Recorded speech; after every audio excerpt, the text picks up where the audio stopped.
Myself, Suryavanshi S.M. from Vaidyanath College, Parali Vaidyanath, Taluka, Parali district, Bid. Today I will start a new chapter, that is microbes in the human welfare.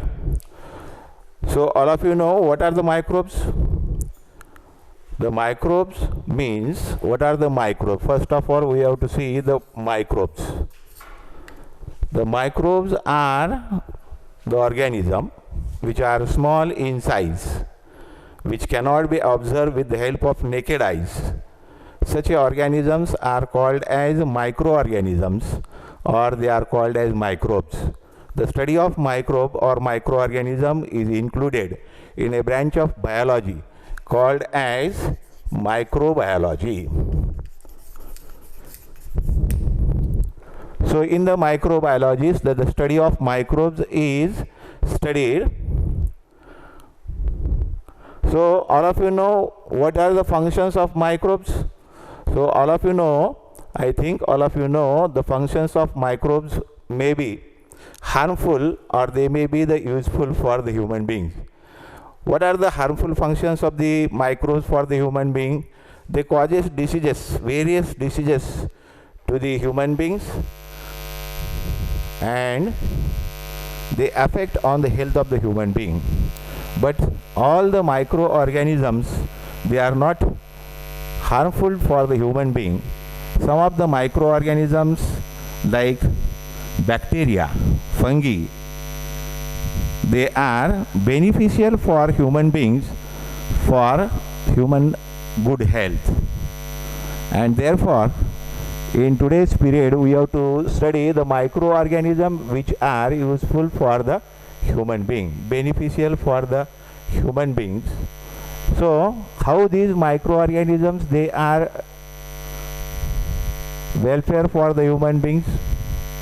Some of the beneficial microorganisms, they causes the chemical process or fermentation process on the inorganic compounds or complex compounds, and these complex compounds, they are converted into simple form, and such a simple form of organic compounds, they are used in day-to-day life of human being for the healthy growth, for the healthy body of the human being.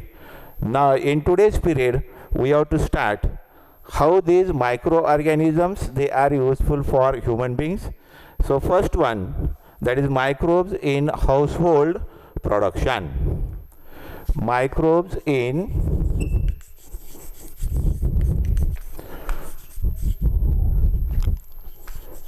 household production. Household production. How these microorganisms, they are useful in household productions? So all of you know, we are making breakfast daily, and for the breakfast various dishes are produced or prepared. In that dishes, the formation of idli, dosa, dhokla, jalebi are the common delicious food for the human being for the breakfast. And can you know how these dishes can be made?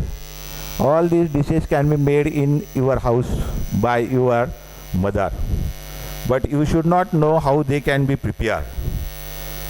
So first of all, we have to see how these microorganisms, they are useful for making these dishes. So these dishes can be made in the house, that is dhokla, idli, jalebi. How this dhokla and idli, they can be prepared?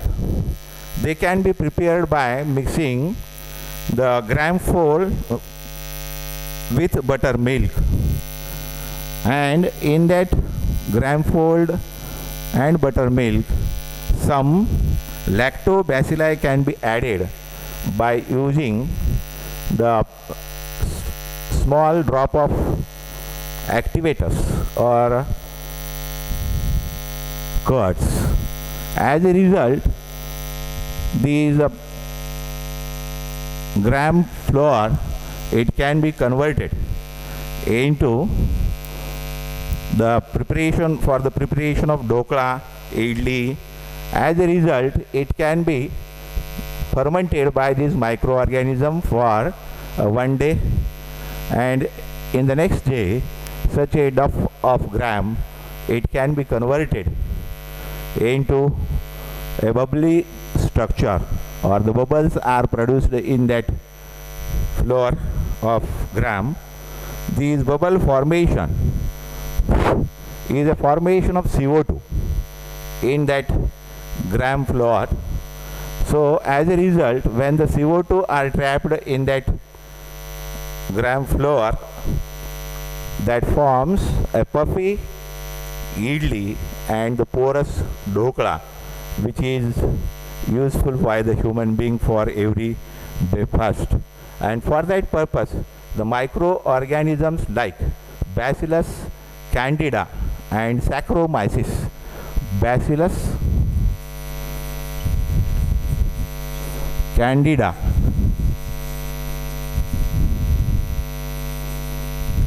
and Saccharomyces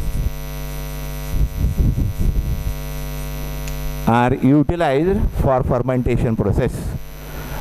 So we have to know what is a fermentation. The fermentation is a process in which the chemical changes are brought in organic compounds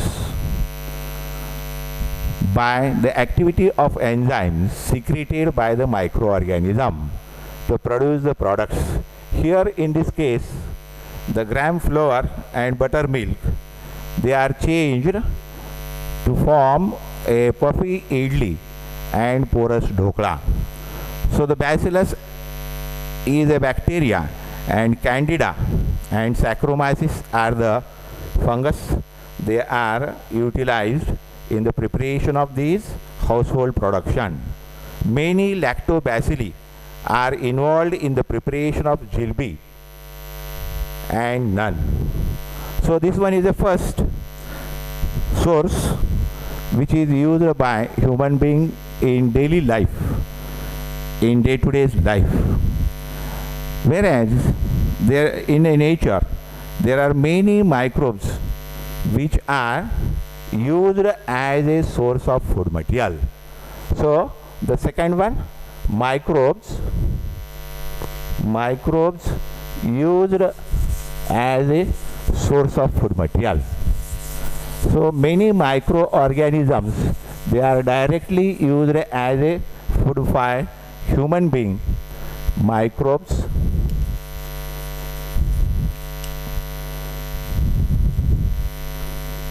as a food, used as a food material. So many microorganisms, they produces fruiting bodies, and that fruiting bodies are directly used as a source of food material. Some microorganisms, they are rich in protein. They are called as SCP or single cell proteins. These are the dead and dried cells of microbes like bacteria, algae, molds and yeast. They are used as a food for various animals. They are obtained, these microorganisms, they are obtained from the different substratum. These microorganisms like bacteria, that is Bacillus stabilis, fungi, that is Candida and Saccharomyces, and algae as a chlorella. All these microorganisms, they are directly used as a food material. Whereas the mushrooms and truffles are used as a food material. All of you know, nowadays the mushroom production is one of the important business for the students, and how it can be cultivated and how it can be used as a direct food material. All these mushrooms and truffles are directly belongs to the Basidiomycetes fungi group. They produce large fleshy fruiting bodies, and these large fleshy fruiting bodies are edible. The importance of mushroom is they provide the food material which have low calories, sugar free, fat free, but rich in protein, vitamins, minerals and amino acid. Hence, this mushroom is used as a food material for diabetic patients, because diabetic patient cannot digest these organic food material or cereal like food material. Hence, for their body, the low calories food, sugar free, fat free food is essential, which is gets from the mushrooms. So there are two types of mushrooms, that is edible mushroom and non-edible mushroom. How they can be identified? Generally, edible mushrooms are soft in nature. They can grow in a light region. The stipe is very soft. Whereas the non-edible mushrooms, they are dark brown in color. Generally, they grow in forest. They are hard in their structure and they are poisonous one. Some of the common edible mushrooms are the common name and biological names.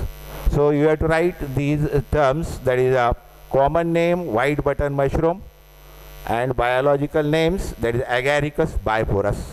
Agaricus biporus produces white button mushrooms, whereas second one paddy straw mushroom. Volvoliella volvosi is a microorganism which produces paddy straw mushroom, whereas Pleurotus florida is an oyster mushroom. All these are the edible mushroom which can be used as a food material directly, whereas some of the non-edible mushroom, they are poisonous. For example, toadstool is one of the example of these non-edible mushrooms. So the mushroom structure is like this one.